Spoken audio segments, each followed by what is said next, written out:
আসসালামু আলাইকুম। Kajol's daily life থেকে কাজল বলছি। চলে আসলাম আজকের ভিডিওটি নিয়ে। তো আজ সকাল সকাল সোজা চলে গেলাম গ্রামের বাড়িতে। আর গ্রামের বাড়িতে এটা ছিল ঈদের আগের দিনের ভিডিও। তো গ্রামের বাড়িতে গেছিলাম আমি সবার সঙ্গে দেখা করার জন্য। আর আমরা যেহেতু শহরের বাড়িতে থাকতাম বাবার সঙ্গে, আর আমাদের গ্রামের বাড়িতে যাবতীয় কিছু যা ছিল, তো একজন চাচা দেখাশোনা করতেন। ইনি হচ্ছেন সেই চাচা।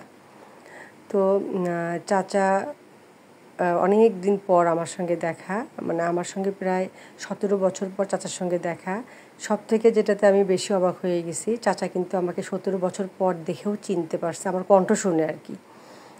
তো চাচার কথা যদি আমি বলি তো কম বলা হবে, কারণ চাচা আমাদেরকে এতটাই বেশি ভালোবাসতো, স্নেহ করতো, যেটা আসলেই মনে রাখার মতো, যেটা আমি আমার ছেলেকে এখনও গল্প করি। আর চাচা যখন আমরা গ্রামের বাড়িতে যেতাম, তখন সপ্তাহে একদিন বা দুদিন হাট হতো। আমার খুব একটা মনে নেই, তবে সম্ভবত শুক্রবারে হাট হইতো।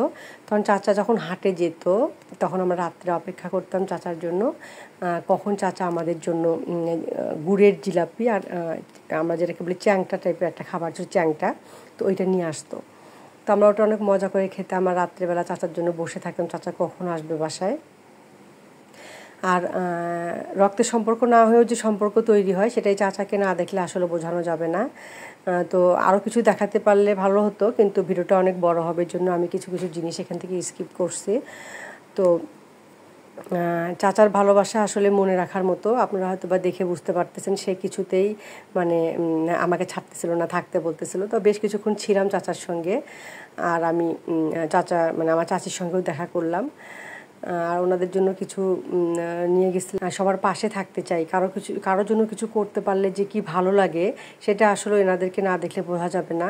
আর গ্রামের মানুষ কিন্তু অনেক আন্তরিক শহরের মানুষের থেকে। আমরা ছোট থেকে শহরে বড় হয়েছি, কিন্তু গ্রামকে অনেক মিস করছি। কারণ আমরা যখন গ্রামে যেতাম, তখন সবাই আমাদেরকে এত ভালোবাসছে যে সবাই আমাদের জন্য কিছু না কিছু জিনিস রেখে দিত।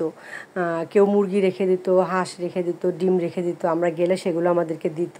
তারপর অনেকে আমাদেরকে দাওয়াত করে খাওয়াইতো, আমাদেরকে কি দেবে, গাছের ফল, তারপরে তাদের সাধ্যমতো আমাদেরকে অনেক কিছু দিত। তারা আমাদেরকে ভালোবেসে, আমাদেরকে খাওয়াইতে পারলে তারা অনেক খুশি হতো। তো যাই হোক, আমি তাদের জন্য কিছু করতে চাই, তাদের পাশে থাকতে চাই। আর আমি এই ভালোবাসাগুলো অনেক মিস করি তাদের।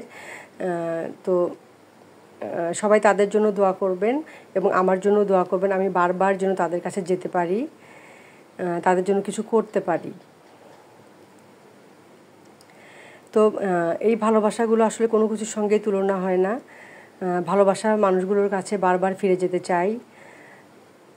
আমি এটা আমার ছেলেকে সবসময় গল্প করি যে তারা আমাকে ছোট থেকে কিভাবে আদর করছে, কিভাবে ভালোবাসছে।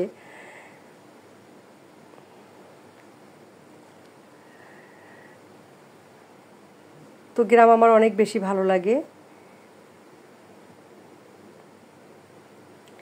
তো যেহেতু পরের দিন ঈদ ছিল, আমি গেছিলাম ঈদের আগের দিন। সবার সঙ্গে দেখা করে টুকিটাকি যাদের জন্য গিফট ছিল কিছু দিয়ে আমি চলে আসি বাড়িতে। তো এই ছিল আমার আজকের ভিডিও। সবাই ভালো থাকবেন। আল্লাহ হাফেজ। আসসালামু আলাইকুম।